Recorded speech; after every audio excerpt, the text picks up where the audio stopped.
আজকে আমি শুক্তো করছি, সকালে দোকান বন্ধ করে এসেছি, এখন ঘরে রান্না করছি। এই যে আমি শুক্তোর জন্য বড়ি ভেজে নিয়েছি, আর এই যে উচ্ছেগুলো ভাজা করে নিয়েছি, ঠিক আছে। আর এখানে কাঁচকলা, এই যে কাঁচকলা ভাজছি তোমার। তারপরে এই যে বেগুন ভাজবো, বেগুন এই যে এরকম করে কেটে নিয়েছি, বেগুন ভাজবো।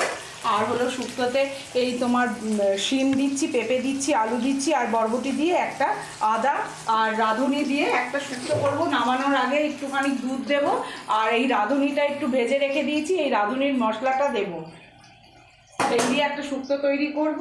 আর আমি শুক্তোর একটা মশলা ব্যবহার করি, সানরাইজের একটা শুক্তোর মশলা ব্যবহার করি, ওই সানরাইজের ওই শুক্তোর মশলাটা আমি দেবো, দিয়ে সানরাইজের আমি এই শুক্তোর মশলাটা ব্যবহার করি, কিন্তু ঠিক নামানোর যখন কমপ্লিট হয়ে যাবে তখন এই সানরাইজের এই মশলাটা ব্যবহার করবে। শুক্তোতে খুব ভালো হয় রেসিপিটা, খেয়ে